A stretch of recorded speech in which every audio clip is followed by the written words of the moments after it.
ನಮಸ್ಕಾರ, ನಾನು ಶರ್ಮಿತಾ ಶೆಟ್ಟಿ. ಹೈಕೋರ್ಟ್ನಲ್ಲಿ ಇವತ್ತು ಪ್ರಾಸಿಕ್ಯೂಷನ್ ಫೈಟ್ ತಾರಕಕ್ಕೆ ಇರೋದು. ಹೈ ವೋಲ್ಟೇಜ್ ಆಗಿರೋದು ಕನ್ಫರ್ಮ್. ಇನ್ನೇನು ಕೆಲವೇ ಸೆಕೆಂಡ್ಗಳು ಬಾಕಿ ಉಳಿದಿರೋದು. ಮೂಡಾ ಪ್ರಾಸಿಕ್ಯೂಷನ್ ಫೈಟ್ ನ್ಯಾಯಮೂರ್ತಿಗಳಾಗಿರುವಂತ ನಾಗಪ್ರಸನ್ನ ಪೀಠದಲ್ಲಿ ನಡೆಯುತ್ತೆ. ವಾದ ಪ್ರತಿವಾದ ಘಟಾನುಘಟಿ ವಕೀಲರಿಂದ ಆಗುತ್ತೆ. ಈ ಹೈ ವೋಲ್ಟೇಜ್ ವಾದ ಪ್ರತಿವಾದವನ್ನ ನೋಡೋದಕ್ಕೆ ಇಡೀ ರಾಜ್ಯ ಕುತೂಹಲದಿಂದ ಕಾಯ್ತಾ ಇದೆ. ತುರ್ತಾಗಿ ಅರ್ಜಿ ವಿಚಾರಣೆ ಮಾಡಬೇಕು ಅಂತ ಹೇಳಿ ಸಿಎಂ ಪರ ಇವತ್ತು ರವಿವರ್ಮ ಕುಮಾರ್ ಜಡ್ಜ್ ಮುಂದೆ ಮನವಿ ಮಾಡ್ಕೊಳ್ತಾರೆ. ಅಂತಹ ಅರ್ಜೆಂಟ್ ಏನಿದೆ ನಿಮಗೆ ಅಂತ ಕೇಳ್ತಾರೆ. ಇದು ಪ್ರಾಸಿಕ್ಯೂಷನ್ಗೆ ಅನುಮತಿ ಕೊಟ್ಟಿರುವಂತಹ ವಿಷಯ.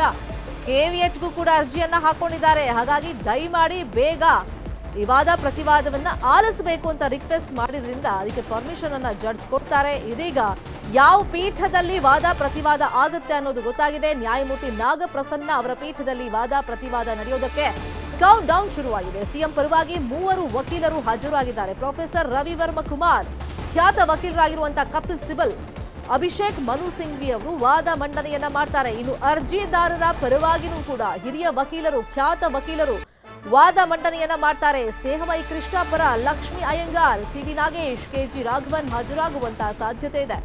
ಮತ್ತೊಬ್ಬ ದೂರುದಾರರ ಪರವಾಗಿ ಪ್ರಭುಲಿಂಗ ನಾವದಗಿ ಬರ್ತಾರೆ ಅಂತ ಹೇಳಲಾಗ್ತಿದೆ. ಎಲ್ಲದಕ್ಕೂ ಫುಲ್ ಸ್ಟಾಪ್ ಇನ್ನೇನು ಕೆಲವೇ ನಿಮಿಷಗಳಲ್ಲಿ ಬಿದ್ದುಬಿಡುತ್ತೆ. ಕೋರ್ಟ್ಗೆ ಪೊನ್ನಣ್ಣ, ಸಿಂಘ್ವಿ, ಅಬ್ರಹಂ ಆಗಮಿಸಿದ್ದಾರೆ. ಇನ್ನು ಪ್ರಾಸಿಕ್ಯೂಷನ್ನ ವಾದ ಪ್ರತಿವಾದ ಕೆಲವೇ ನಿಮಿಷಗಳಲ್ಲಿ ಹೈ ವೋಲ್ಟೇಜ್ ನಿಂದ ಕೂಡಿರುತ್ತೆ. ಅಲ್ಲಿ ಘಟಾನುಘಟಿ ಲಾಯರ್ಸ್, ಅಡ್ವೊಕೇಟ್ಸ್ ವಾದ ಪ್ರತಿವಾದವನ್ನ ಮಂಡನೆ ಮಾಡ್ತಾ ಇರೋದ್ರಿಂದ ಯಾವೆಲ್ಲ ಪಾಯಿಂಟ್ಸ್ ಅನ್ನ ನ್ಯಾಯಪೀಠದ ಮುಂದೆ ಇಡುತ್ತಾರೆ ಅನ್ನೋದು ಕುತೂಹಲ. ಇವತ್ತೇ ವಿಚಾರಣೆ ಸುದೀರ್ಘವಾಗಿ ನಡೆಯುತ್ತಾ, ವಾದ ಪ್ರತಿವಾದ ಅಥವಾ ಮುಂದೊಂದಿನ ಡೇಟ್ ಅನ್ನ ಕೊಡಲಾಗುತ್ತಾ, ಮುಂದೂಡಿಕೆ ಮಾಡಲಾಗುತ್ತಾ ನೋಡ್ಬೇಕಾಗತ್ತೆ.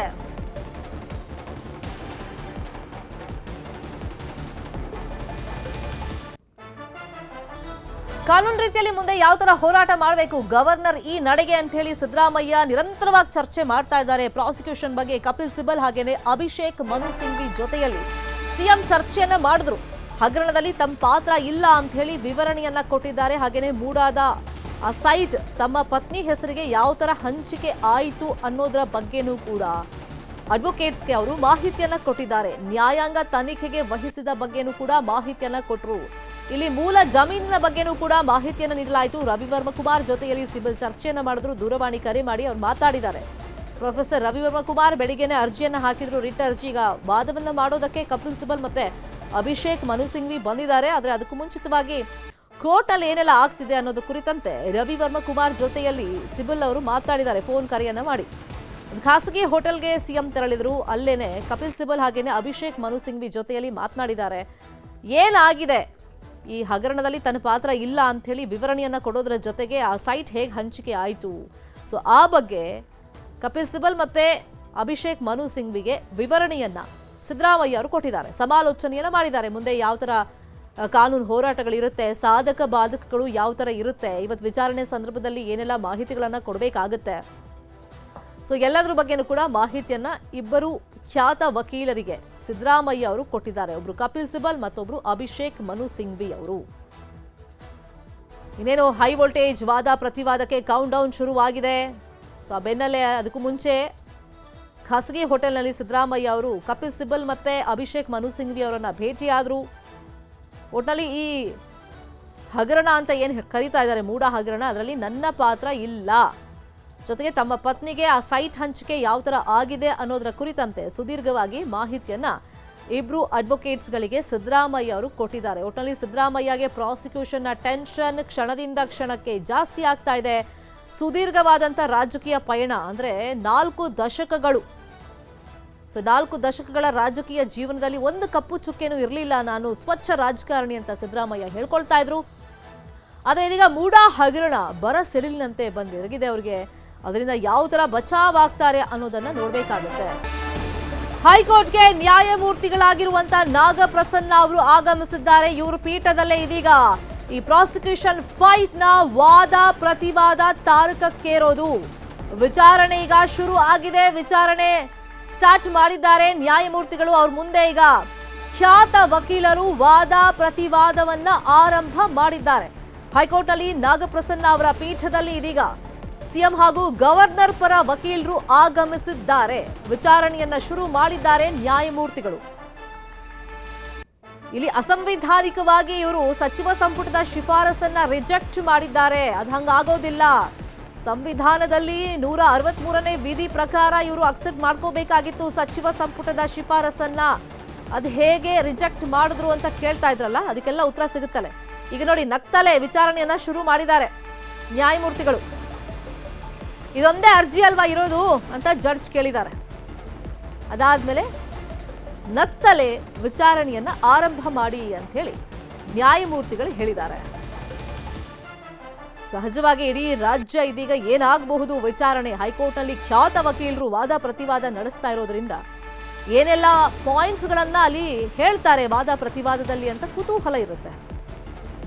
ಮತ್ತೆ ಜಡ್ಜ್ ಬಂದ ತಕ್ಷಣ ತುರ್ತು ವಿಚಾರಣೆಯನ್ನ ಇವತ್ತು ಮಾಡಬೇಕು ಅಂತ ರಿಕ್ವೆಸ್ಟ್ ಮಾಡಿದ್ರಿಂದ ಬರ್ತಲೇ ಇದೊಂದೇ ಅರ್ಜಿ ಅಲ್ವಾ ಇವತ್ತಿರೋದು ಅಂತ ಕೇಳಿದ್ದಾರೆ ನಾಗಪ್ರಸನ್ನ ಅವರು. ಹೌದು ಅಂತ ಹೇಳ್ತಿದ್ದಂಗೆ ನಗ್ತಲೆ ಸರಿ ವಿಚಾರಣೆಯನ್ನ ನೀವು ಆರಂಭ ಮಾಡಿ, ವಾದ ಪ್ರತಿವಾದ ಆಗಲಿ ಅಂತೇಳಿ ಅಲ್ಲಿ ಒಂದು ಸೂಚನೆಯನ್ನ ಕೊಟ್ಟಿದ್ದಾರೆ. ಇನ್ನು ಸಿಎಂ ಹಾಗೇನೆ ಗವರ್ನರ್ ಪರ ವಕೀಲರು ಕೂಡ ಅಲ್ಲಿ ಬಂದಿದ್ದಾರೆ. ನ್ಯಾಯಮೂರ್ತಿಗಳು ಬಂದಿರೋಕ್ಕೂ ಮುಂಚೆನೆ ಅಲ್ಲಿ ಅಡ್ವೊಕೇಟ್ಸ್ ಇರಬೇಕಾಗುತ್ತೆ. ಸೊ ಅದ್ರ ಪ್ರಕಾರ ಅವರೆಲ್ಲ ಕಾಯ್ತಾ ಇದ್ರು. ಈಗ ವಿಚಾರಣೆ ಆರಂಭ ಆಗಿದೆ. ಸಿಎಂ ಪರ 3 ವಕೀಲರು ಹಾಜರಾಗಿದ್ದಾರೆ. ಸಿದ್ದರಾಮಯ್ಯ ಸಲ್ಲಿಸಿದಲ್ಲ 2 ರಿಟ್ ಅರ್ಜಿಗಳು. ಸೊ ಅದರ ವಿಚಾರಣೆ ಈಗ ಆರಂಭ ಆಗಿದೆ. ಇದೊಂದೇ ಅರ್ಜಿ ಅಲ್ವಾ ಅಂತ ಕೇಳಿದ್ದಾರೆ ಜಡ್ಜ್. ನಗುತ್ತಲೇ ವಿಚಾರಣೆಯನ್ನ ಶುರು ಮಾಡೋದಕ್ಕೆ ಹೇಳಿದ್ದಾರೆ ನ್ಯಾಯಮೂರ್ತಿಗಳು. ಘಟಾನುಘಟಿ ವಕೀಲರಿಂದ ಇವತ್ತು ವಾದ ಮಂಡನೆ ಆಗ್ತಿರೋದು. ಒಂದ್ ಕಡೆ ಗವರ್ಮೆಂಟ್, ಇನ್ನೊಂದು ಕಡೆ ಗವರ್ನರ್. ಆರೋಪ ಪ್ರತ್ಯಾರೋಪಗಳು ಸುದೀರ್ಘವಾಗಿದೆ. ಅವೆಲ್ಲ ಏನೇ ಇದ್ರೂ ಕೂಡ ಮಾಧ್ಯಮದ ಮುಂದೆ ಹೇಳ್ತಾರಲ್ಲ ಆರೋಪ ಪ್ರತ್ಯಾರೋಪ, ಅದನ್ನ ಕೋರ್ಟ್ನಲ್ಲಿ ಹೇಳಿದ್ರೆ ಆಗಲ್ಲ. ಅದಕ್ಕೆ ಸೂಕ್ತ ರೀತಿಯಲ್ಲಿ ಸಾಕ್ಷ್ಯಾಧಾರಗಳು ಬೇಕಾಗುತ್ತೆ, ಡಾಕ್ಯುಮೆಂಟ್ಸ್ ಬೇಕಾಗುತ್ತೆ. ಇಲ್ಲಿ ಸೈಟ್ ವಿಷಯವಾಗಿ ಅಕ್ರಮವಾಗಿ ಹಂಚಿಕೆ ಮಾಡಿದ್ದಾರೆ ಅಂತ ಆರೋಪ ಮಾಡ್ತಿರೋದ್ರಿಂದ, ಭ್ರಷ್ಟಾಚಾರ ಎಲ್ಲ ಆಗಿದೆ ಅಂತ ಆರೋಪಗಳನ್ನ ಮಾಡ್ತಿರೋದ್ರಿಂದ ಸೊ ಅದಕ್ಕೆ ಸಂಬಂಧಪಟ್ಟಂತೆ ದಾಖಲೆಗಳನ್ನ ಭ್ರಷ್ಟಾಚಾರ ಇಲ್ಲ ಆಗಿಲ್ಲ ಅಂತ ಹೇಳಿ ಸಿದ್ದರಾಮಯ್ಯ ಪರ ವಕೀಲರು ಕೊಡಬೇಕಾಗತ್ತೆ. ಆಗಿದೆ ಅಂತ ಗವರ್ನರ್ ಕಂಪ್ಲೇಂಟ್ ಮಾಡಿದಂಥ ವ್ಯಕ್ತಿಗಳು ಕೂಡ ಅವ್ರ ಪರ ಲಾಯರ್ಸ್ ಮುಖಾಂತರ, ಅಡ್ವೊಕೇಟ್ಸ್ ಮುಖಾಂತರ ಅದನ್ನ ಕೋರ್ಟಿಗೆ ಸಬ್ಮಿಟ್ ಮಾಡಬೇಕಾಗತ್ತೆ. ಸೊ ಯಾವ್ಯಾವ ತರದ ಪಾಯಿಂಟ್ಸ್ ಇಲ್ಲಿ ಇವತ್ತು ವಾದ ಪ್ರತಿವಾದದಲ್ಲಿ ಬರುತ್ತೆ ಅನ್ನೋದನ್ನ ನೋಡಬೇಕಾಗುತ್ತೆ. ನ್ಯಾಯಮೂರ್ತಿಗಳು ಬಂದಿದ್ದಾರೆ. ಈಗ ವಿಚಾರಣೆ ಆರಂಭ ಆಗಿದೆ. ನ್ಯಾಯಮೂರ್ತಿಗಳಾಗಿರುವಂತ ನಾಗಪ್ರಸನ್ನ ಅವರ ಪೀಠದಲ್ಲಿ ಇದೊಂದೇ ಅರ್ಜಿ ಅಂತ ಕೇಳಿದ್ದಾರೆ. ಹೌದು ಅಂದ ತಕ್ಷಣ ನಗುತ್ತಲೇ ವಿಚಾರಣೆಯನ್ನ ಆರಂಭ ಮಾಡಿ ಅಂತ ಹೇಳಿದ್ದಾರೆ. ಇವತ್ತೇ ರಿಟ್ ಅರ್ಜಿ ಸಲ್ಲಿಕೆ ಆಗಿದ್ದು ತುರ್ತಾಗಿ ಇವತ್ತೇ ವಿಚಾರಣೆ ಆಗಬೇಕು ಅಂತ ಹೇಳಿ ಪ್ರೊಫೆಸರ್ ರವಿವರ್ಮ ಕುಮಾರ್ ಮನವಿ ಮಾಡ್ಕೊಳ್ತಾರೆ. ಅಷ್ಟಗತ್ಯ ಏನಿದೆ ಅರ್ಜೆಂಟ್ ಮಾಡಕ್ಕೆ ನೀವು ಅಂತ ಕೇಳ್ತಾರೆ. ಇಲ್ಲ, ಇದು ಗವರ್ನರ್ ಪ್ರಾಸಿಕ್ಯೂಷನ್ಗೆ ಅನುಮತಿ ಕೊಟ್ಟಂತ ವಿಚಾರಣೆ ನಡೀಲೇಬೇಕು. ಕೇವಿಯಟ್ ಎಲ್ಲ ಹಾಕ್ಬಿಟ್ಟಿದ್ದಾರೆ ಇಬ್ಬಿಬ್ರು. ಹಾಗಾಗಿ ತುರ್ತಾಗಿ ವಿಚಾರಣೆ ಮಾಡಿ ಅಂತ ಹೇಳಿದ್ದಕ್ಕೆ 2:30 ಸಮಯ ನಿಗದಿಯಾಗುತ್ತೆ. ಇದೀಗ ಪ್ರಾಸಿಕ್ಯೂಷನ್ ನಡೆ ಕೋರಿದ್ದ ಬಗ್ಗೆ ವಿಚಾರಣೆ ಆರಂಭ ಆಗಿದೆ. ವಾದವನ್ನ ಶುರು ಮಾಡಿದ್ದಾರೆ ಅಭಿಷೇಕ್ ಮನು ಸಿಂಘ್ವಿ ಅವರು. ಸಿದ್ದರಾಮಯ್ಯ ಬಳಿಯಲ್ಲಿ ಎಲ್ಲ ವಿವರಣೆಯನ್ನ ಪಡ್ಕೊಂಡು ಹೋಗಿದ್ದಾರೆ. ನಾನು ಒಂದೊಂದೇ ವಿಚಾರವನ್ನ ಮಾತಾಡ್ತೀನಿ ಅಂತ ನ್ಯಾಯಪೀಠದ ಮುಂದೆ ಅವರು ಹೇಳ್ತಾ ಇದ್ದಾರೆ. ಪ್ರಾಸಿಕ್ಯೂಷನ್ ನಡೆ ಕೋರಿದ್ದ ಬಗ್ಗೆ ವಿಚಾರಣೆಯ ಆರಂಭ ಆಗಿದೆ. ವಾದವನ್ನ ಶುರು ಮಾಡಿದ್ದಾರೆ ಈಗ ಅಭಿಷೇಕ್ ಮನು ಸಿಂಘ್ವಿ ಅವರು. ಸುದೀರ್ಘವಾಗಿ ವಾದವನ್ನ ಮಾಡೋದಕ್ಕೆ ಅಡ್ವೊಕೇಟ್ಸ್ ತಯಾರಿಯನ್ನ ಮಾಡಿಕೊಂಡೇ ಬಂದಿದ್ದಾರೆ. ಹೈಕೋರ್ಟ್ ಪೀಠದ ಮುಂದೆ ಹಾಜರಾಗೋದಕ್ಕೂ ಮುಂಚಿತವಾಗಿ ಸಿಎಂ ಬಳಿ ವಿವರಣೆ ಪಡ್ಕೊಂಡ್ಬಂದ್ರು. ಸುದೀರ್ಘವಾಗಿ ಮಾತನಾಡೋದಿದೆ. ಹಾಗಾಗಿ ನಾಳೆಗೆ ವಿಚಾರಣೆ ಮುಂದೂಡಬೇಕು ಅಂತ ಹೇಳಿ ನ್ಯಾಯಪೀಠದ ಮುಂದೆ ಮನವಿಯನ್ನ ಮಾಡಿಕೊಳ್ಳಲಾಗ್ತಾ ಇದೆ. ಗವರ್ನರ್ ಪರ ವಿಶೇಷ ಕಾರ್ಯದರ್ಶಿ ಮನವಿಯನ್ನ ಮಾಡಿಕೊಳ್ತಾ ಇದ್ದಾರೆ. ಜಡ್ಜ್ ಮುಂದೆ ತುಷಾರ್ ಮೆಹ್ತಾ ಅವರು ಈ ಮನವಿ ಮಾಡ್ಕೊಳ್ತಿರೋದು. ಸ್ವಲ್ಪ ಸಮಯಾವಕಾಶ ಕೊಡಿ ಅನ್ನೋ ರೀತಿ ಮನವಿ ಇದು. ನಾಳೆ ವಿಚಾರಣೆ ಮುಂದೂಡಬೇಕು ಅಂತ ಹೇಳಿ ರಿಕ್ವೆಸ್ಟ್ ಮಾಡ್ಕೊಳ್ತಾ ಇದ್ದಾರೆ. ಹೈಕೋರ್ಟ್ನಲ್ಲಿ ಮೂಡ ಪ್ರಾಸಿಕ್ಯೂಷನ್ ಫೈಟ್ ನಡೀತಾ ಇದೆ. ತುರ್ತಾಗಿ ವಿಚಾರಣೆ ಆಗಬೇಕು ಅಂತ ಹೇಳಿ ಸಿಎಂ ಪರ ವಕೀಲರು ಇವತ್ತು ಅರ್ಜಿಯನ್ನ ಹಾಕಿದ್ರು. ಆದರೆ ನಾಳೆಗೆ ವಿಚಾರಣೆಯನ್ನ ಮುಂದೂಡಬೇಕು ಅಂತ ಹೇಳಿ ಜಡ್ಜ್ ಮುಂದೆ ತುಷಾರ್ ಅವರು ಮನವಿಯನ್ನ ಮಾಡ್ಕೊಳ್ತಾ ಇದ್ದಾರೆ. ಇದಕ್ಕೆ ಜಡ್ಜ್ ನಿಲುವೇನಾಗಿರುತ್ತೆ, ಅವರು ವಿವೇಚನೆಗೆ ಬಿಟ್ಟಿದ್ದು. ಸಮಯಾವಕಾಶ ಕೊಡ್ತಾರಾ ಅಥವಾ ಇವತ್ತೇ ವಾದ ಮಾಡಿ ಅಂತ ಹೇಳ್ತಾರಾ? ಕೆಲವೇ ನಿಮಿಷಗಳಲ್ಲಿ ಅದ್ರ ಬಗ್ಗೆ ಅಪ್ಡೇಟ್ ಸಿಕ್ಬಿಡುತ್ತೆ, ನೋಡೋಣ. ಆದ್ರೆ ಇಲ್ಲಿ ಅಭಿಷೇಕ್ ಮನು ಸಿಂಘ್ವಿ ಅವರು ವಾದವನ್ನ ಸ್ಟಾರ್ಟ್ ಮಾಡ್ತಾ ಇದ್ದಂಗೆ ನಾನು ಒಂದೊಂದೇ ವಿಚಾರಗಳ ಬಗ್ಗೆ ಮಾತಾಡಬೇಕು, ಅವ್ರ ಮಾತಿನ ಅರ್ಥ ಸುದೀರ್ಘವಾಗಿದೆ ಮಾತನಾಡಕ್ಕೆ, ಹಾಗಾಗಿ ಒಂದೊಂದೇ ಎಳೆಯಾಗಿ ನಾನು ಬಿಡಿಸಿ ಹೇಳಬೇಕು ಅನ್ನೋ ರೀತಿಯಲ್ಲಿ ಕೇಳಿದ್ದಾರೆ. ವಾದವನ್ನ ಶುರು ಮಾಡಿದಂತ ಸಂದರ್ಭದಲ್ಲಿ ಅಭಿಷೇಕ್ ಮನು ಸಿಂಘ್ವಿ ಅವರು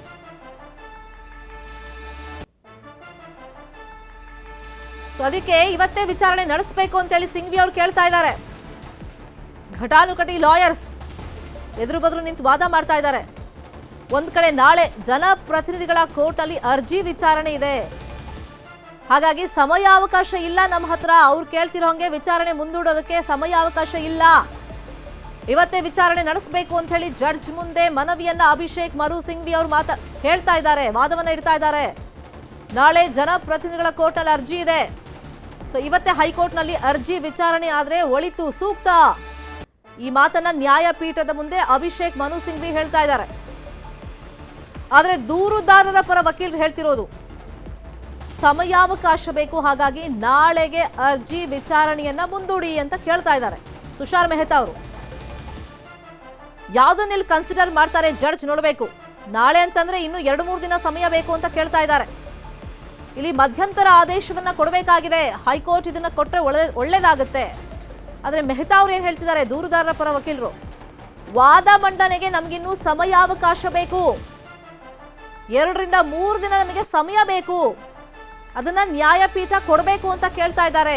ಆದ್ರೆ ಸಿದ್ದರಾಮಯ್ಯ ಪರವಾಗಿ ಅಭಿಷೇಕ್ ಮನು ಸಿಂಘ್ವಿ ಅವರು ಕೇಳ್ತಿರೋದು, ಇಲ್ಲ ನಾಳೆ ಜನಪ್ರತಿನಿಧಿಗಳ ಕೋರ್ಟಲ್ಲಿ ವಿಚಾರಣೆ ಇದೆ, ಹಾಗಾಗಿ ಮಧ್ಯಂತರ ಆದೇಶವನ್ನ ಕೊಡಲೇಬೇಕಾಗುತ್ತೆ ಕೋರ್ಟ್, ಹಾಗಾಗಿ ವಿಚಾರಣೆ ಇವತ್ತೇ ನಡೀಲಿ, ವಾದ ಪ್ರತಿವಾದ ಇವತ್ತೇ ಆಗ್ಲಿ, ಮಾತಾಡೋದಕ್ಕೆ ನನಗೆ ಸಾಕಷ್ಟಿದೆ, ನಾನು ಒಂದೊಂದಾಗೆ ವಿವರಣೆಯನ್ನ ಕೊಡ್ತೀನಿ ನ್ಯಾಯಪೀಠದ ಮುಂದೆ ಅಂತ ಅಭಿಷೇಕ್ ಮನು ಸಿಂಘ್ವಿ ಅವರು ಜಡ್ಜ್ ಮುಂದೆ ಕೇಳಿದ್ದಾರೆ. ಇವಾಗ ಜಡ್ಜ್ ಅವ್ರ ವಿವೇಚನೆಯಿಂದ ಯಾವ ಡಿಸಿಷನ್ಗೆ ಬರ್ತಾರೆ ನೋಡ್ಬೇಕು. ಒಬ್ರು ಕಾಲಾವಕಾಶ ಬೇಕು ಅಂತ ಕೇಳಿದ್ರೆ, ಮತ್ತೊಬ್ರು ಇಲ್ಲ ನಮ್ಗೆ ಇವತ್ತೇ ಒಂದು ಮಧ್ಯಂತರ ಆದೇಶ ಹೈಕೋರ್ಟ್ ಕೊಡಬೇಕು, ಯಾಕಂದ್ರೆ ನಾಳೆ ಜನಪ್ರತಿನಿಧಿಗಳ ಕೋರ್ಟ್ ಅಲ್ಲಿ ಅರ್ಜಿ ವಿಚಾರಣೆ ಇದೆ, ಹಾಗಾಗಿ ಹೈಕೋರ್ಟ್ ನಲ್ಲಿ ಇವತ್ತು ಒಂದು ಮಧ್ಯಂತರ ಆದೇಶ ಕೊಡಬೇಕು ಅಂತ ಕೇಳ್ತಿದ್ದಾರೆ. ಆದ್ರೆ ಗವರ್ನರ್ ಪರ ವಕೀಲರು ಜಡ್ಜ್ ಮುಂದೆ ಕೇಳ್ತಿರೋದು ತುಷಾರ್ ಮೆಹ್ತಾ, ನಮಗೆ ವಾದ ಮಾಡೋದಕ್ಕೆ ಸಮಯಾವಕಾಶ ಬೇಕು, ಅಟ್ಲೀಸ್ಟ್ ನಾಳೆಗೆ ಮುಂದೂಡಿ, ನಮಗೆ ಸಮಯ ಬೇಕಾಗಿರೋದು 2-3 ದಿನ, ಅದನ್ನ ನ್ಯಾಯಮೂರ್ತಿಗಳು ಕಲ್ಪಿಸ್ಕೊಡ್ಬೇಕು ಅಂತ ಹೇಳಿ ರಿಕ್ವೆಸ್ಟ್ ಮಾಡ್ಕೊಳ್ತಾ ಇದ್ದಾರೆ. ಆರಂಭದಲ್ಲೇ ಈ ರಿಕ್ವೆಸ್ಟ್ ಬಂದಿರೋದ್ರಿಂದ ಜಡ್ಜ್ ಯಾವ ತೀರ್ಮಾನವನ್ನ ಇವತ್ತು ಕೈಗೊಳ್ತಾರೆ, ವಿಚಾರಣೆ ಇವತ್ತೇ ನಡ್ಸಕ್ ಹೇಳ್ತಾರಾ, ಅಂದ್ರೆ ವಾದ ಪ್ರತಿವಾದ, ಅಥವಾ ಅವ್ರು ಕೇಳ್ದಂಗೆ ಸಮಯಾವಕಾಶವನ್ನ ಕೊಡ್ತಾರಾ, ಮುಂದೆ ಒಂದಿನ ಡೇಟ್ ಅನ್ನ ಕೊಡ್ತಾರಾ ನೋಡ್ಬೇಕು. ಇಲ್ಲಿ ಕಾಂಗ್ರೆಸ್ ಅವರು ಆರೋಪ ಮಾಡ್ತಾ ಇದ್ದು, ಈ ಹಿಂದೆ ಎಷ್ಟು ಜನರ ಮೇಲೆ ಪ್ರಾಸಿಕ್ಯೂಷನ್ಗೆ ಅನುಮತಿ ಕೊಟ್ಟಿದ್ದಾರೆ, ಅದಿಷ್ಟು ಕ್ವಿಕ್ ಆಗಿ ಯಾಕೆ ಕಾರ್ಯರೂಪಕ್ಕೆ ಬರಲಿಲ್ಲ, ಅಥವಾ ತನಿಖೆಯನ್ನ ಮಾಡಿಸ್ತಿಲ್ಲ, ಅಥವಾ ಗವರ್ನರ್ ಇಷ್ಟು ಆಕ್ಟಿವ್ ಆಗಿ ಯಾಕೆ ಇರಲಿಲ್ಲ. ಸಿದ್ದರಾಮಯ್ಯ ವಿಷಯದಲ್ಲಿ ಹೀಗೆಲ್ಲ ಮಾಡ್ತಾ ಇದ್ದಾರೆ ಅಂದ್ರೆ ಇಲ್ಲಿ ಬಿಜೆಪಿ ಅವರು ಹೇಳಿ ಮಾಡಿಸ್ತಾ ಇದ್ದಾರೆ. ಸಿಂಘ್ವಿ ಅವರು ಹೇಳ್ತಾ ಇದ್ದಾರೆ ಜಡ್ಜ್ ಮುಂದೆ, ಈ ದೂರುಗಳು ಏನು ಬಂದಿದೆ ಸಿದ್ದರಾಮಯ್ಯ ವಿರುದ್ಧವಾಗಿ, ಅವೆಲ್ಲವೂ ಕೂಡ ಉದ್ದೇಶಪೂರ್ವಕವಾಗಿ ಬಂದಿದೆ, ರಾಜಕೀಯ ದುರುದ್ದೇಶದಿಂದ. ಅದರಲ್ಲೂ ದೂರು ಕೊಟ್ಟಂತ ದಿನವೇ ರಾಜ್ಯಪಾಲರು ಶೋಕಾಸ್ ನೋಟಿಸ್ ಅನ್ನ ಕೊಡ್ತಾರೆ. ಇವೆಲ್ಲ ಗಮನಿಸ್ತಾ ಇದ್ರೆ ದೂರುಗಳು ಉದ್ದೇಶಪೂರಿತವಾಗಿದೆ ಅಂತ ಗೊತ್ತಾಗ್ತಾ ಇದೆ. ದೂರು ಕೊಡ್ತಾರೆ, ದೂರು ಕೊಟ್ಟ ತಕ್ಷಣ ಗವರ್ನರ್ ಆಕ್ಟಿವ್ ಆಗ್ತಾರೆ. ಹಿಂದೆ ಎಷ್ಟು ದೂರುಗಳು ಬಂದಿದೆ, ಆದ್ರೆ ಗವರ್ನರ್ ಇಷ್ಟು ಆಕ್ಟಿವ್ ಆಗಿ ಯಾಕಿರ್ಲಿಲ್ಲ. ದೂರು ಬಂದ ತಕ್ಷಣ ಅದನ್ನ ಪರಾಮರ್ಶೆ ಮಾಡಿದಾರೋ ಇಲ್ಲೋ ಗೊತ್ತಿಲ್ಲ, ಆದ್ರೆ ತಕ್ಷಣಕ್ಕೆ ಶೋಕಾಸ್ ನೋಟಿಸ್ ಕೊಟ್ಟಿದ್ದಾರೆ. ಹಾಗಾಗಿ ಮೇಲ್ನೋಟಕ್ಕೆ ಈ ದೂರುಗಳು ಉದ್ದೇಶಪೂರ್ವಕವಾಗಿ ಕಂಡು ಬರ್ತಾ ಇದೆ. 10 ಪುಟಗಳ ಪ್ರತ್ಯುತ್ತರವನ್ನ ಗವರ್ನರ್ ಕಳಿಸಿರುವಂತ ಶೋಕಾಸ್ ನೋಟಿಸ್ಗೆ ನೀಡಲಾಗಿದೆ ಅನ್ನೋ ಉತ್ತರವನ್ನ ನ್ಯಾಯಪೀಠದ ಮುಂದೆ ಅಭಿಷೇಕ್ ಮನು ಸಿಂಘ್ವಿ ಅವರು ಕೊಟ್ಟಿದ್ದಾರೆ. ಮೆಹ್ತಾ ಮನವಿ ಮಾಡ್ತಿರೋದು ತುಷಾರ್ ಮೆಹ್ತಾ ಅವರು, ನಮಗೆ ಇನ್ನೂ ಸಮಯ ಬೇಕು, 2-3 ದಿನ, ಅಥವಾ ನಾಳೆಗಾದ್ರೂ ಅಟ್ಲೀಸ್ಟ್ ಮುಂದೂಡಿ. ಆದರೆ ಅಭಿಷೇಕ್ ಮನು ಸಿಂಘ್ವಿ ಅವರು, ಇಲ್ಲ ಮಧ್ಯಂತರ ಆದೇಶ ನಮಗೆ ಬೇಕಾಗಿದೆ, ನಾಳೆ ಜನಪ್ರತಿನಿಧಿಗಳ ಕೋರ್ಟ್ನಲ್ಲಿ ವಿಚಾರಣೆ ಇದೆ, ಹಾಗಾಗಿ ಹೈಕೋರ್ಟ್ ಇವತ್ತೊಂದು ಡಿಸಿಷನ್ಗೆ ಬರಲೇಬೇಕು ಅಂತ ರಿಕ್ವೆಸ್ಟ್ ಮಾಡಿದ್ದಾರೆ. ಯಾವ ಕಾರಣಕ್ಕೆ ಪ್ರಾಸಿಕ್ಯೂಷನ್ ಮಾಡಬೇಕು, ಈ ಪ್ರಶ್ನೆಯನ್ನ ಅಭಿಷೇಕ್ ಮನು ಸಿಂಘ್ವಿ ಕೇಳ್ತಾ ಇದ್ದಾರೆ. ಪ್ರಾಸಿಕ್ಯೂಷನ್ಗೆ ಕಾರಣ ಏನು ಅಂತ ಹೇಳಿಲ್ಲ, ಅನುಮತಿ ಕೊಟ್ಟಿದ್ದಾರೆ. ಗವರ್ನರ್ ಇಲ್ಲಿ ಪ್ರಾಸಿಕ್ಯೂಷನ್ಗೆ ಅನುಮತಿ ಕೊಡುವಂತ ಸಂದರ್ಭದಲ್ಲಿ ಅಲ್ಲಿ ಏನ್ ಕಾನೂನು ಅಂತ ಹೇಳಬೇಕಾಗಿತ್ತು ಅದನ್ನ ಮೆನ್ಷನ್ ಮಾಡಿಲ್ಲ. ಯಾವ ಕಾರಣಕ್ಕೋಸ್ಕರ ಪ್ರಾಸಿಕ್ಯೂಷನ್ಗೆ ಅನುಮತಿ ಕೊಟ್ಟಿದ್ದಾರೆ ಆ ಕಾರಣವನ್ನ ತಿಳಿಸಿಲ್ಲ ಅಂತ ಅಭಿಷೇಕ್ ಮನು ಸಿಂಘ್ವಿ ನ್ಯಾಯಪೀಠದ ಮುಂದೆ ಹೇಳ್ತಾ ಇದ್ದಾರೆ. ಆ ಕಾನೂನಿನ ಅಂಶ ಅವರು ಉಲ್ಲೇಖ ಮಾಡಿಲ್ಲ. ಇಲ್ಲಿ ಸಂವಿಧಾನದ ವಿಧಿ 163 ಬಗ್ಗೆ ಪ್ರಸ್ತಾಪ ಆಗ್ತಾ ಇತ್ತು. ಸಚಿವ ಸಂಪುಟ ಏನ್ ಶಿಫಾರಸು ಮಾಡುತ್ತೆ, ಅದನ್ನ ಅಲ್ಲಗಳಿಬೇಕು ಗವರ್ನರ್ ಅಂದ್ರೆ ಇದು ಅಸಂವಿಧಾನಿಕ ಅಂತ ಕಾಂಗ್ರೆಸ್ ಅವರು ಹೇಳ್ತಾ ಇದ್ರೆ ಅದಕ್ಕೊಂದು ರೀತಿ ರಿವಾಜುಗಳಿರ್ತಾವೆ, ಕಾನೂನು ಪ್ರಕ್ರಿಯೆಗಳಿರ್ತಾವೆ. ಸೊ ಆ ಬಗ್ಗೆ ಕಾನೂನು ತಜ್ಞರು ಚರ್ಚೆಗಳನ್ನ ಮಾಡ್ತಾ ಇದ್ರು. ಇದು ಸಾಧ್ಯ ಇದೆಯಾ, ಸಾಧಕ ಬಾಧಕಗಳು ಹೇಗಿದೆ ಅಂತ. ಪ್ರಮುಖವಾಗಿ ಪ್ರಾಸಿಕ್ಯೂಷನ್ಗೆ ಅನುಮತಿ ಕೊಡುವಂತ ಸಂದರ್ಭದಲ್ಲಿ 17A ಅಲ್ಲಿ ಪ್ರಸ್ತಾಪ ಮಾಡಲಾಗಿತ್ತು. ವಾದವನ್ನ ಶುರು ಮಾಡ್ತಾ ಇದ್ದಂಗೆ ಯಾವ ಕಾನೂನಿನ ಅಡಿಯಲ್ಲಿ ಇಲ್ಲಿ ಪ್ರಾಸಿಕ್ಯೂಷನ್ಗೆ ಅವರು ಅವಕಾಶ ಮಾಡಿಕೊಟ್ಟಿದ್ದಾರೆ, ಅನುಮತಿ ಕೊಟ್ಟಿದ್ದಾರೆ, ಆದ್ರೆ ಆ ಕಾರಣ ಏನು ಅಂತ ಹೇಳಿ ಸ್ಪಷ್ಟವಾಗಿ ನಮೂದಿಸಿಲ್ಲ. ಅದೇನ್ ಕಾನೂನಿದೆ ಅದನ್ನ ಅವ್ರು ಹೇಳಿಲ್ಲ ಅಂತ ಹೇಳ್ತಾ ಇದ್ದಾರೆ. ಬರೀ 17A ಅಡಿಯಲ್ಲಿ ಪ್ರಾಸಿಕ್ಯೂಷನ್ಗೆ ಅನುಮತಿಯನ್ನ ನೀಡಲಾಗಿದೆ, ಬಟ್ ಯಾವ ಕಾರಣಕ್ಕೆ ಅಂತ ಸ್ಪಷ್ಟತೆ ಇಲ್ಲ. ಇಲ್ಲಿ ದೂರು ಕೊಡ್ತಾರೆ, ದೂರು ಕೊಡ್ತೀನೇ ಶೋಕಾಸ್ ನೋಟಿಸ್ ನೀಡಲಾಗುತ್ತೆ, ಅದಕ್ಕೆ 10 ಪುಟಗಳ ವಿವರಣೆ ಸಮೇತ ವರದಿಯನ್ನ ನೀಡಲಾಗಿದೆ. ಆದರೆ ಅದಾದ್ಮೇಲೆ ಪ್ರಾಸಿಕ್ಯೂಷನ್ಗೆ ಅನುಮತಿ ಕೊಡ್ತಾರೆ ಅಂದ್ರೆ ಅಲ್ಲಿ ಯಾವ ಕಾನೂನಿನ ಆಧಾರದ ಮೇಲೆ ಅಂತ ಹೇಳಿ ಡೀಟೇಲ್ ಆಗಿ ಗವರ್ನರ್ ಮೆನ್ಷನ್ ಮಾಡಿಲ್ಲ. ಸೊ ಇದು ಅಭಿಷೇಕ್ ಮನು ಸಿಂಘ್ವಿ ಅವರ ವಾದ. ಶೋಕಾಸ್ ನೋಟಿಸೇ ಸರಿ ಇಲ್ಲ, ಫಸ್ಟ್ ಆಫ್ ಆಲ್ ಕೊಟ್ಟಿರೋದು, ಇದನ್ನ ಹಿಂಪಡಿಬೇಕು. 1992ರಿಂದ 2022 ತನಕ ಏನೆಲ್ಲ ಆಗಿದೆ, ಸೊ ಇದನ್ನ ನ್ಯಾಯಪೀಠ ಗಮನಿಸಬೇಕು. ಹಾದಿ ಬೀದಿಯಲ್ಲಿ ಹೋಗೋರೆಲ್ಲ ಬಂದು ಕಂಪ್ಲೇಂಟ್ ಕೊಟ್ಟಿದ್ದಾರೆ. ಅವ್ರು ಕಂಪ್ಲೇಂಟ್ ಕೊಟ್ಟ ತಕ್ಷಣ ಗವರ್ನರ್ ಅದನ್ನ ಪರಾಮರ್ಶೆ ಮಾಡಿಲ್ಲ, ಇಮ್ಮಿಡಿಯೇಟ್ ಆಗಿ ಶೋಕಾಸ್ ನೋಟಿಸ್ ಅನ್ನ ಕೊಟ್ಟಿದ್ದಾರೆ. ಹಾಗಾದ್ರೆ ಈ ಹಿಂದೆ ಏನಾಗಿತ್ತು 92ರಿಂದ 2022 ತನಕ, ಸೊ ಅದ್ರ ಬಗ್ಗೆನೂ ಕೂಡ ನಾವು ಹಿಂದಿರುಗಿ ನೋಡ್ಬೇಕಾಗತ್ತೆ ಅನ್ನೋ ಮಾತನ್ನ ಸಿಂಘ್ವಿ ಹೇಳ್ತಾ ಇದ್ದಾರೆ. ಇಲ್ಲಿ ಉದ್ದೇಶ ಪೂರ್ವಕವಾಗಿನೇ ಈ ತರದ್ದು ದೂರನ್ನ ಕೊಡಿಸಿದ್ದಾರೆ, ಅದಾದ್ಮೇಲೆ ನೋಟಿಸ್ ಕೊಡಿಸಿದ್ದಾರೆ. ಸಚಿವ ಸಂಪುಟ ಸಭೆಯಲ್ಲಿ ಅದನ್ನ ತಿರಸ್ಕಾರ ಮಾಡಿದ್ರು ಕೂಡ, ಪ್ರಾಸಿಕ್ಯೂಷನ್ನ ಶಿಫಾರಸ್ ಕಳಿಸಿದ್ರು ಕೂಡ ಇಲ್ಲಿ ಗವರ್ನರ್ ಅದನ್ನ ರಿಜೆಕ್ಟ್ ಮಾಡಿದ್ದಾರೆ, ಪ್ರಾಸಿಕ್ಯೂಷನ್ಗೆ ಅನುಮತಿಯನ್ನ ಕೊಟ್ಟಿದ್ದಾರೆ. ಆದ್ರೆ ಯಾವ ಕಾರಣಕ್ಕೋಸ್ಕರ, ಕಾನೂನು ಏನ್ ಹೇಳುತ್ತೆ ಅದ್ಯಾವುದನ್ನು ಕೂಡ ಸವಿವರವಾಗಿ ತಮ್ಮ ಪ್ರಾಸಿಕ್ಯೂಷನ್ ಅನುಮತಿಯ ಆದೇಶದಲ್ಲಿ ರಾಜ್ಯಪಾಲರು ಕೊಟ್ಟಿಲ್ಲ. ಇಲ್ಲಿ ಹಾದಿ ಬೀದಿಯಲ್ಲಿ ಹೋಗೋರೆಲ್ಲ ಕಂಪ್ಲೇಂಟ್ ಕೊಟ್ಟಿದ್ದಾರೆ, ಅದನ್ನ ತಗೊಂಡಿದ್ದಾರೆ ಗವರ್ನರ್. ಈ ಆಧಾರದ ಮೇಲೆನೆ ಶೋಕಾಸ್ ನೋಟಿಸ್ ಕೊಟ್ರು, ಅದಕ್ಕೆ ನಾವು ಉತ್ತರ ಕೊಟ್ಟಿದ್ದೀವಿ. ಈ ಪ್ರಾಸಿಕ್ಯೂಷನ್ ಅನುಮತಿಯೇ ಸರಿ ಇಲ್ಲ, ಅದನ್ನ ರದ್ದು ಮಾಡಬೇಕು ಅಂತ ಹೇಳಿ ಸಿಂಘ್ವಿ ಹೇಳಿದ್ದಾರೆ. ಶೋಕಾಸ್ ನೋಟಿಸ್ ಕೊಟ್ಟ ಮೇಲೆ ಎಲ್ಲವನ್ನೂ ಗವರ್ನರ್ಗೆ ತಿಳಿಸಲಾಗಿದೆ ಸವಿವರವಾಗಿ. ಆದ್ರೆ ಸರ್ಕಾರವನ್ನ ಇಕ್ಕಟ್ಟಿಗೆ ಸಿಲುಕಿಸುವಂತ ಪ್ರಯತ್ನಗಳಾಗಿದೆ. ಇಲ್ಲಿ ಗವರ್ನರ್ ಮೂಢ ದಾಖಲೆಗಳನ್ನೇ ಸರಿಯಾಗಿ ನೋಡಿಲ್ಲ. ಎಲ್ಲವೂ ಅವರಿಗೆ ಮಾಹಿತಿಯನ್ನ ನೀಡಲಾಗಿತ್ತು ವಿತ್ ಡಾಕ್ಯುಮೆಂಟ್ಸ್, ಆದ್ರೆ ಆ ಡಾಕ್ಯುಮೆಂಟ್ಸ್ ಅನ್ನ ಅವರು ಸ್ಟಡಿ ಮಾಡಿಲ್ಲ, ನೋಡಿಲ್ಲ. ಆ ಬಗ್ಗೆ ಕಾನೂನು ತಜ್ಞರ ಅಭಿಪ್ರಾಯ ಪಡೆದಿಲ್ಲ ಅನ್ನೋ ರೀತಿಯಲ್ಲಿ ಅವ್ರು ಹೇಳ್ತಾ ಇದ್ದಾರೆ. ಗವರ್ನರ್ ಮೂಢ ದಾಖಲೆಗಳನ್ನೇ ನೋಡಿಲ್ಲ, ಪ್ರಾಸಿಕ್ಯೂಷನ್ಗೆ ಅನುಮತಿಯನ್ನ ಕೊಟ್ಬಿಟ್ಟಿದ್ದಾರೆ. ಫಸ್ಟ್ ಆಫ್ ಆಲ್ ಹಾದಿ ಬೀದಿಲಿ ಹೋಗೋರು ಕಂಪ್ಲೇಂಟ್ ಕೊಟ್ಟಿದ್ದಾರೆ, ಅದನ್ನ ಗವರ್ನರ್ ಸ್ವೀಕಾರ ಮಾಡಿ ಅದನ್ನ ಪರಾಮರ್ಶೆ ಮಾಡದೆ ಶೋಕಾಸ್ ನೋಟಿಸ್ ಕೊಟ್ಟರು. ಅದಕ್ಕೆ ಸವಿವರವಾಗಿ 10 ಪುಟಗಳ ವಿವರಣೆಯನ್ನ ನೀಡಲಾಗಿದೆ, ಡಾಕ್ಯುಮೆಂಟ್ಸ್ ಅನ್ನ ನೀಡಲಾಗಿದೆ. ಆದ್ರೆ ಎಲ್ಲ ವಿಷಯಗಳನ್ನ ಗವರ್ನರಿಗೆ ತಿಳಿಸಿದ್ರು ಕೂಡ ಅವರು ಸರಿಯಾಗಿ ಆ ದಾಖಲೆಗಳನ್ನ ನೋಡಿಲ್ಲ. ಜೊತೆಗೆ ಸರ್ಕಾರವನ್ನ ಇಕ್ಕಟ್ಟಿಗೆ ಸಿಲುಕಿಸುವಂತ ಪ್ರಯತ್ನಗಳನ್ನ ಮಾಡಿ ಇಲ್ಲಿ ಪ್ರಾಸಿಕ್ಯೂಷನ್ಗೆ ಅನುಮತಿಯನ್ನ ಕೊಟ್ಟಿದ್ದಾರೆ ಅಂತ ಹೇಳಿ ಅಭಿಷೇಕ್ ಮನು ಸಿಂಘ್ವಿ ನ್ಯಾಯಪೀಠದ ಮುಂದೆ ಹೇಳ್ತಾ ಇದ್ದಾರೆ. ಇಲ್ಲಿ ಸಿಎಂ ಅಧಿಕಾರ ದುರುಪಯೋಗ ಮಾಡ್ಕೊಂಡಿದ್ದಾರೆ ಅಂತ ಏನು ಆರೋಪ ಬಂದಿತ್ತು ಸಿದ್ದರಾಮಯ್ಯ ಮೇಲೆ, ಅದೆಲ್ಲ ಸುಳ್ಳು. ಇಲ್ಲಿ ಗವರ್ನರ್ಗೆ ಎಲ್ಲ ತಿಳಿಸಿದ್ರು ಕೂಡ ಅವರು ವಿವೇಚನಾ ರಹಿತವಾಗಿ ಆಲೋಚನೆ ಮಾಡಿ ನೋಟಿಸ್ ಕೊಟ್ಟಿದ್ದಾರೆ, ಪ್ರಾಸಿಕ್ಯೂಷನ್ಗೆ ಅನುಮತಿ ಕೊಟ್ಟಿದ್ದಾರೆ. ಇಲ್ಲಿ ಪ್ರಾಸಿಕ್ಯೂಷನ್ಗೂ ಅನುಮತಿ ಕೊಡೋಕ್ಕೂ ಮುಂಚೆ ಕೆಲವೊಂದು ತಜ್ಞರ ಸಲಹೆಯನ್ನ ಪಡ್ಕೊಳ್ಬೇಕಾಗಿತ್ತು. ಅವರು ಎಜಿ ಅಭಿಪ್ರಾಯ ಪಡ್ಕೋಬೇಕಾಗಿತ್ತು ಫಸ್ಟ್ ಆಫ್ ಆಲ್, ಅದನ್ನ ಪಡೆದಿಲ್ಲ ಅವರು. ಅವರ ಅಭಿಪ್ರಾಯ ಇವರು ವಿವೇಚನಾ ರಹಿತವಾಗಿ ತಮ್ಮ ಡಿಸಿಷನ್ ಅನ್ನ ತಗೊಂಡಿದ್ದಾರೆ ಅನ್ನೋ ಮಾತನ್ನ ಗವರ್ನರ್ ವಿರುದ್ಧವಾಗಿ ಅಭಿಷೇಕ್ ಮನು ಸಿಂಘ್ವಿ ಅವರು ನ್ಯಾಯಪೀಠದ ಮುಂದೆ ಹೇಳಿದ್ದಾರೆ. ಜೊತೆಗೆ ಸಿದ್ದರಾಮಯ್ಯ ಅಧಿಕಾರ ದುರುಪಯೋಗ ಪಡಿಸಿಕೊಂಡಿಲ್ಲ. ಈ ಕೇಸ್ನ ಮುಖಾಂತರ, ಆರೋಪಗಳನ್ನ ಮಾಡೋ ಮುಖಾಂತರ ಇಲ್ಲಿ ಸರ್ಕಾರವನ್ನ ಇಕ್ಕಟ್ಟಿಗೆ ಸಿಲುಕಿಸೋ ಪ್ರಯತ್ನಗಳನ್ನ ಮಾಡಲಾಗಿದೆ ಅನ್ನೋ ಮಾತನ್ನ ಅಭಿಷೇಕ್ ಮನು ಸಿಂಘ್ವಿ ಅವರು ಹೇಳ್ತಾ ಇದ್ದಾರೆ. ಗವರ್ನರ್ ಇಲ್ಲಿ ವಿವೇಚನಾ ರಹಿತವಾಗಿ ಒಂದು ಆದೇಶವನ್ನ ಕೊಟ್ಬಿಟ್ಟಿದ್ದಾರೆ.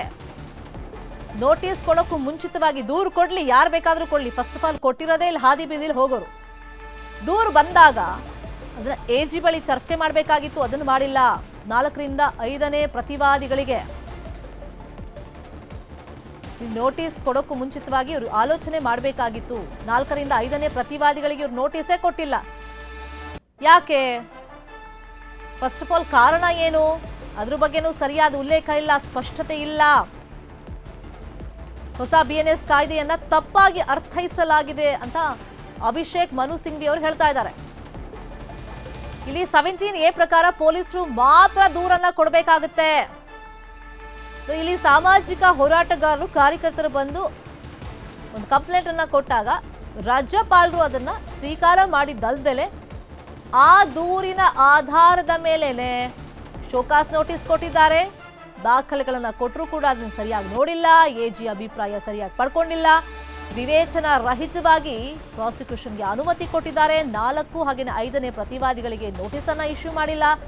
ಹೊಸ BNS ಕಾಯ್ದೆಯನ್ನ ಇವರು ತಪ್ಪಾಗಿ ಅರ್ಥ ಮಾಡ್ಕೊಂಡಿದ್ದಾರೆ. ಇಲ್ಲಿ ಯಾರು ಹಾಗಾದ್ರೆ ಕಂಪ್ಲೇಂಟ್ ಕೊಡಬೇಕಾಗಿತ್ತು? ಮೂಡಾ ಹಗರಣದ ಬಗ್ಗೆ ಅಲ್ಲಿ ಭ್ರಷ್ಟಾಚಾರ ಆಗಿದೆ ಅಥವಾ ಇಲ್ಲಿಗಲ್ ಆಗಿ ಸೈಟ್ಗಳನ್ನ ಡಿಸ್ಟ್ರಿಬ್ಯೂಟ್ ಮಾಡಿದ್ದಾರೆ ಅಂತಂದ್ರೆ ಈ 17A ಪ್ರಕಾರ, ಈ ಸೆಕ್ಷನ್ ಪ್ರಕಾರ ರಾಜ್ಯಪಾಲರಿಗೆ ಪೊಲೀಸರು ಕಂಪ್ಲೇಂಟ್ ಕೊಡಬೇಕಾಗಿತ್ತು. ಆದ್ರೆ ಗವರ್ನರ್ ಈ ಎಲ್ಲ ಕಾನೂನನ್ನ ಗಾಳಿಗೆ ತೂರಿದ್ದಾರೆ. ವಿವೇಚನಾ ರಹಿತವಾಗಿ ನೋಟಿಸ್ ಕೊಡೋದಿರ್ಲಿ, ಪ್ರಾಸಿಕ್ಯೂಷನ್ಗೆ ಅನುಮತಿ ಕೊಡೋದಿರ್ಲಿ, ಇದೆಲ್ಲ ಮಾಡಿದ್ದಾರೆ. ಎಜಿ ಹತ್ರ ಮಾತಾಡಿಲ್ಲ, ಕಾನೂನು ತಜ್ಞರ ಸಲಹೆಯನ್ನ ಸರಿಯಾಗಿ ಪಡ್ಕೊಂಡಿಲ್ಲ. ನಾವು ಕೊಟ್ಟಂತ ದಾಖಲೆಗಳು ಅಂದ್ರೆ ಸಿದ್ದರಾಮಯ್ಯ ಅವರಿಗೆ ನೋಟಿಸ್ ಕೊಟ್ಟಾಗ ಅವರು ಉತ್ತರವಾಗಿ 10 ಪುಟಗಳ ಜೊತೆಗೆ ಅಂದ್ರೆ ಉತ್ತರವನ್ನು ಕೊಡೋ ಜೊತೆಗೆ ಡಾಕ್ಯುಮೆಂಟ್ಸ್ ಎಲ್ಲ ಪ್ರೊವೈಡ್ ಮಾಡಿದ್ರಲ್ಲ, ಅದನ್ನ ನೋಡೇ ಇಲ್ಲ. ಒಂದು ವೇಳೆ CM ಸೈನ್ ಮಾಡಿದ್ರೆ ಅಥವಾ ಯಾವ್ದು ಪ್ರಭಾವ ಬೀರಿದ್ರೆ ಯಾರ್ದಾದ್ರ ಮೇಲೆ ಅದನ್ನ ಇವ್ರು ತೋರಿಸ್ಲಿ, ಪ್ರೂವ್ ಮಾಡ್ಲಿ ಅನ್ನೋ ಮಾತನ್ನು ಕೇಳ್ತಾ ಇದ್ದಾರೆ. ಕ್ಯಾಬಿನೆಟ್ ತೀರ್ಮಾನ ಏನ್ ಮಾಡಿತ್ತು? ಈ ಪ್ರಾಸಿಕ್ಯೂಷನ್ಗೆ ಅನುಮತಿ ಕೊಡಬಾರ್ದು, ಇದನ್ನ ರಿಜೆಕ್ಟ್ ಮಾಡಬೇಕು ಅಂತ ಹೇಳಿ ಶಿಫಾರಸನ್ನ ರಾಜ್ಯಪಾಲರಿಗೆ ಕಳುಹಿಸಲಾಗಿತ್ತು. ಇದು ಸಂವಿಧಾನದ 163ನೇ ವಿಧಿಯಲ್ಲಿ ಬರುತ್ತೆ. ಆದ್ರೆ ಅಸಂವಿಧಾನಿಕವಾಗಿ ರಾಜ್ಯಪಾಲರು ಸಚಿವ ಸಂಪುಟದ ನಿರ್ಧಾರವನ್ನ ಗಾಳಿಗೆ ತೂರಿದ್ದಾರೆ, ಅದನ್ನು ರಿಜೆಕ್ಟ್ ಮಾಡಿದ್ದಾರೆ.